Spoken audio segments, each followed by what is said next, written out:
Morning, everyone, and thank you once again for being here. Today, I'm going to be covering freemium versus premium. All right. So first things first, let me introduce myself. Wow, that was fast. I'm Gregory. I'm a co-founder and creative director of Witching Hour Studios. We are a small setup here in Singapore, and we like making strategy games. So for us, I think the first thing I should tell you guys is that I have no formal industry training. That means I was never from the game industry. I'm not a programmer. I'm not an artist. I'm not a producer. So I came in mostly with passion, with the intent to make something fun and interesting, and maybe to have something on my tombstone when I drop dead. I was also previously from advertising, which gives me a number of tools that allowed me to function a little bit better in the industry. That has helped a lot. And that also colors what I'm going to talk about. So if you guys can make the connection, you can understand what I'm trying to say. Right, so let's talk about Witching Hour Studios. We are a small setup. We started with 5. The 3 co-founders of all 3 of us, none of us were in the games industry. I came from advertising. My 2 business partners one was from had a finance degree. The other one had an entrepreneurship degree, which is, I guess, the closest you could get to something related to what we're doing. We have been hiring, and we are now a team of 11. We should be 12 soon as well. And for us, a very big thing that we talk about is storytelling and mechanics. So what's very important, first and foremost, is an experience we're going to provide to the player. This plays a very big part in the games that we make and also how we monetize those games. Now, we have 2 games available right now, and there's a third one that's going to come out at the end of the month. We have Ravenmark Scourge of a Stallion and Ravenmark Mercenaries. They are both similar, yet nearly completely different. First and foremost, one is $10 on the App Store, while the other one is absolutely free. So as you can tell, we've taken 2 very distinct strategies for both games. I would like to show you exactly what Ravenmark is about so you understand the context of where I'm coming from. So let me... Right. Okay, apparently the video doesn't go over. Give me a second while I move this over. Is this the right direction? Yes, it is. Haha. All right, so this is our game.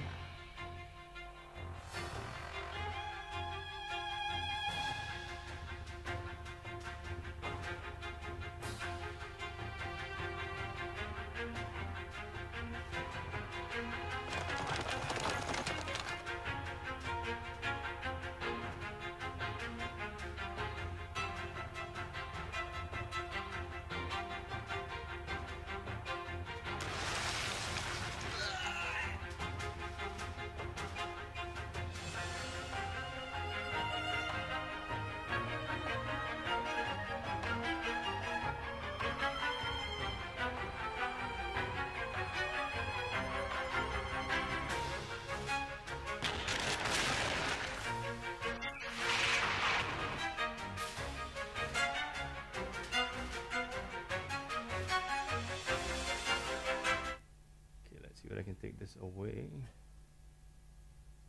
Right. Okay, so that's kind of what we do. So as you can tell, it's not exactly the most casual game, and also there's a lot we are trying to do inside the game. I can tell you that the first game is has about I think 300,000 words in it. So we like to write a lot. This is where the video was supposed to be, so I'm just going to skip this. Let's talk about the differences between the 2 games and why it's related to what I'm talking about today. First and foremost, Scourge of a Stallion is $10 on the App Store, which is very expensive, as you all know. Another thing to note is that it's a single-player experience. It's fixed scenarios, so you kind of follow the story along. It has 40 hours of content, so it's a full game. What we always lament is that it's 1 mission less than Final Fantasy Tactics. So we're trying to figure out whether we can make 2 more so we can say that we have a bigger game than Final Fantasy Tactics. On the other hand, Ravenmark Mercenaries is a free game. It's multiplayer. It has the ability for you to mix and match armies so that you can pretty much customize your experience. There's a lot of player growth from leveling up to giving medals to your soldiers. And there's a bleep ton of IAPs. So it's not as though we are very well aware of how IAPs function and how it interacts with what we have. The next thing is that there are certain assumptions I'm going to make based on the crowd here. First and foremost, you're a team of 1 to 6, so you're small. You don't have a huge team to work with. You are bootstrapping. You don't have someone paying your bills. You got to worry about rent. You are self-directed. You are interested in making something that is fundamentally good. You are not driven by money. You are driven by your passion. And the goal is to make original work. You want to do something that sets you aside rather than to clone something, for example. And obviously some food would be good. You want to make enough to feed yourself, your family, and, well, basically pay the rent. And you could be doing something else. Like myself, I'm sure a lot of you have various skills that could take you other places, but you have decided to make games. So that's a sacrifice within itself, and let's not make that sacrifice not worth it. Okay, so moving on. The two main things we'll be talking about is firstly, the differences between freemium and premium and what they both offer. So when you talk about premium, you're very much more focused on the core gameplay. You don't need to worry about IAPs, screen space for ads when you first start out. So monetization is something that comes later on when you're trying to gauge the price of your product. Your game is also paced towards an ending. That means you have an experience from start to finish. That means you can actually pace it very much like a good movie, a good TV series where the player walks away with a feeling, and an experience that they enjoy. There's also a much longer tail without a lot of additional effort. The thing about free-to-play games is that it requires a lot of updates and contents, while if you make a premium game, what you see is what you get. A player is not going to feel cheated as though it's going to take a lot of time before they get the end game content. They're not worried about the developer running out of money and being unable to finish their game.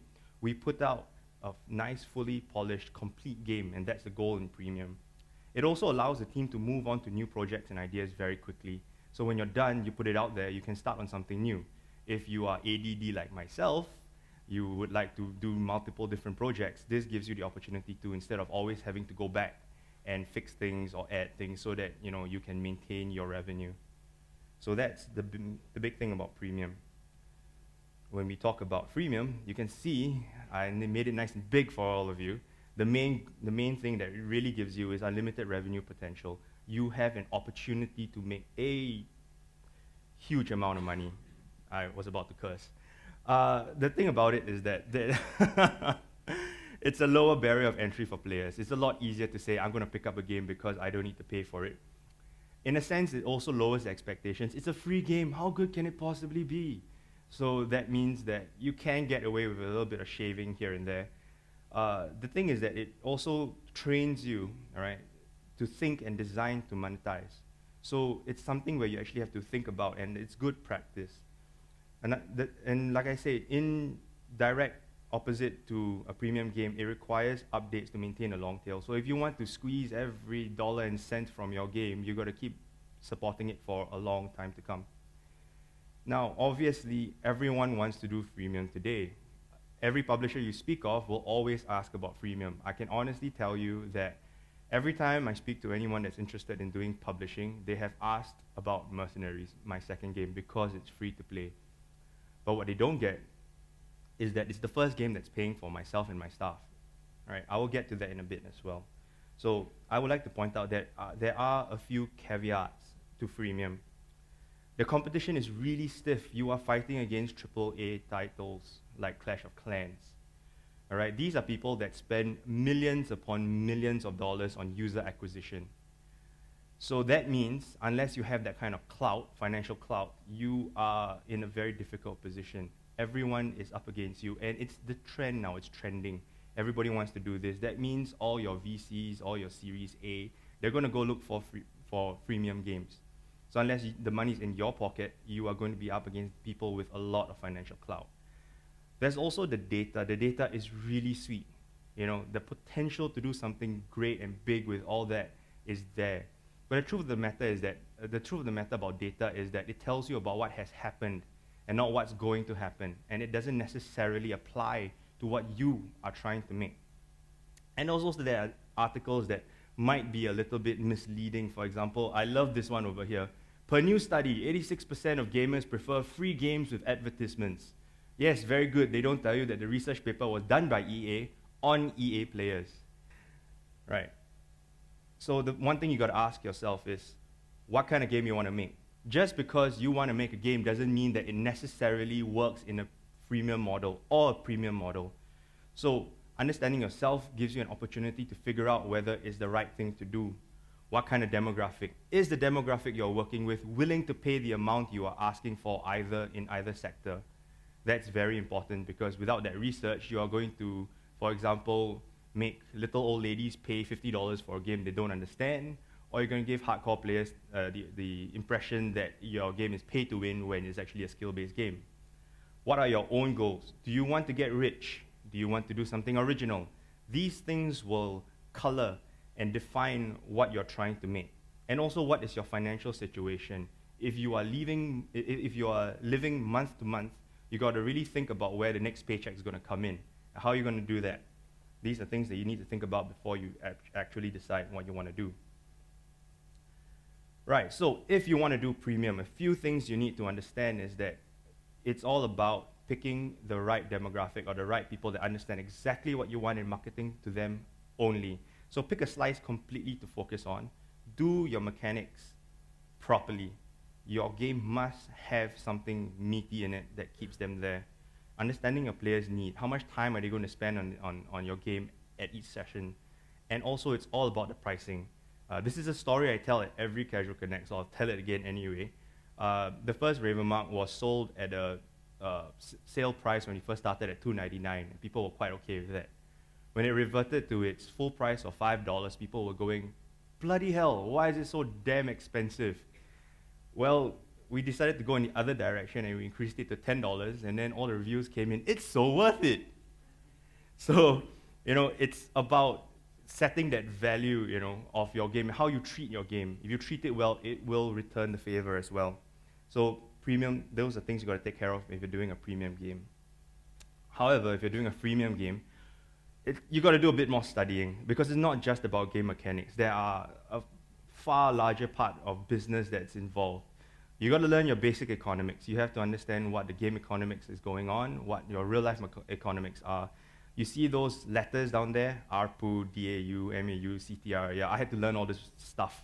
I call it rubbish because it irritates the crap out of me. But it's very important if you want to see that unlimited revenue potential. You also have to design ahead on how you wish to implement these things before you start putting the game together. Because screen space, timing, when are you going to haggle the player? These are things you got to think about way early rather than tag them on towards the end. Another thing is that you should try not to sit in the center. If you see the two games up there, if they're familiar to you, one is Outwitters and the other one is Punch Quest. I'm sure you've seen many articles that speak about their failure, the post-mortem on what they did, and they tried, for example, Punch Quest tried to be fair. Fair is not the way you make money in a freemium market. You have to be a little bit mercenary. Also, Outwitters, on the other hand, it's a free-to-play game, but if you wanted more content, you have to buy it as packs. So basically what you're buying is a premium item. Once you've bought it, you've got it, which is all very well and great, but it also immediately limits your revenue potential. It might as well have been a premium game where you get everything that you see inside, and you can walk away with it. So an identity crisis is something that you have to be very, very worried about. So I would say that the main thing that you guys can take away from this is that decide early, okay, and design from the ground up. That means you don't make your decision on what game you want to make and then follow up by how you want to monetize. These go hand in hand, and you have to do it very, very early on. I think that pretty much is what I have to tell you guys. I would love to entertain some questions. Questions, anyone? You can yell them out if you like. Yes. Go for it, man, in the awesome haircut. Okay, so yes, please. Okay, my name is Hilmi from KU College. Nice to meet you. Sorry, not hiding anymore. Basically, when I was looking into PC and console markets, there was a moment last year where they say turn-based gaming is dead. That's for PC and console markets. Sure. So what I'd like to ask you is, what is it like in the mobile market? Are they more open for turn-based gaming? Yes, very much so, because the thing about turn-based games is that you can stop and walk away, look away, and do something else. I can tell you that the majority of our player market, right, are actually fathers from 30 to 50 who want to be able to play a game and still look after their toddler running around. Another thing about Mercenaries is that it's a multiplayer game, it's asynchronous. That means you play at your own pace. That allows you to step away and step into a game quite quickly. And I would not say that turn-based strategy games are dead on the PC. I would actually say it's having a revival now with XCOM and games like that. Yep. So it's a bit unfair to say that. In fact, I think there will be a lot more interesting things coming out. I think I just got an email about At the Gates. You know, it's going to be coming out soon proper, and that's going to be pretty awesome. Yep, Sid Meier is going to be in the bank for a long time to come, so I'm not worried about that. Awesome, thank you. Thanks. Any other questions? I like questions. Silent crowds scare me. Questions? No? I have a question. Sure. Can you give us an indication of the kind of revenues that your game generates per month for premium, for Mercenaries and the premium game? Sure. The premium game, it's actually pretty much what we are sitting on right now. It's what makes us money. We have, I can't tell you month to month, but I can tell you that we've made about more than 150,000 downloads already. At $10 a pop, it's a pretty penny. Mercenaries, on the other hand, I will be fair to say that it's not doing as well, mostly because we tried to be fair as well. You know, there's a lot of things that you can get in there that allows you to pretty much play indefinitely without paying us anything, which we're quite okay with. At the end of the day, both games were pretty much training for us to be able to do bigger, better things. For us, the IP is actually what we're most proud of. I think for us, it's not so much about the money. There's a secondary goal towards what we do, or should I say, why we do it. We want to make a dent culturally, you know, with our IP. And I was saying the other day that for me, I feel that we are successful because we appeared on tvtropes.org. If you know it, you know, our game appeared there and people actually put together, you know, entries for that, and we are very pleased with that because it means we've entered pop culture. Yeah. So it's not just about the money. Like I said, for indie companies, there is so much more to it. There's a sense of ownership. So if you guys are really going for the money, then you guys should be looking to make some clones. Yeah. Nice. So just to clarify, 150 downloads, that's lifetime downloads, right? Yes, 150,000, yeah. All right.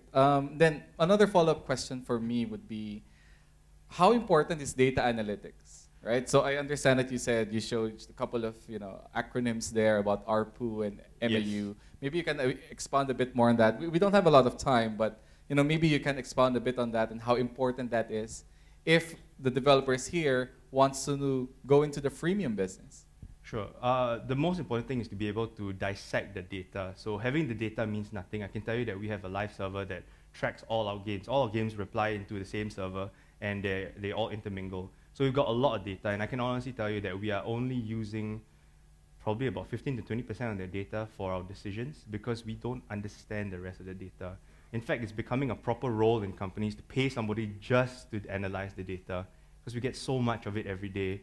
Yeah, we get like hundreds of thousands of matches a day, and understanding how to dissect it is actually the biggest problem. That's why I say understanding those terms and understanding how they intersect with your game. I can give actually an example about that. When we first began, we actually sold everything as individual packs.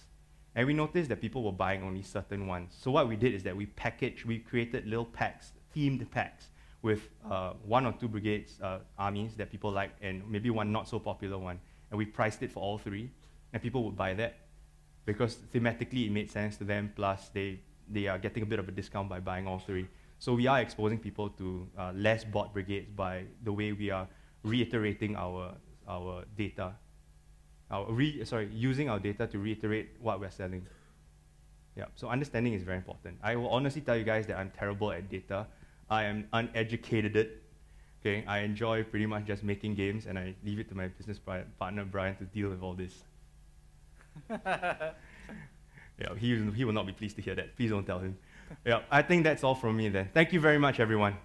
All right, thank you.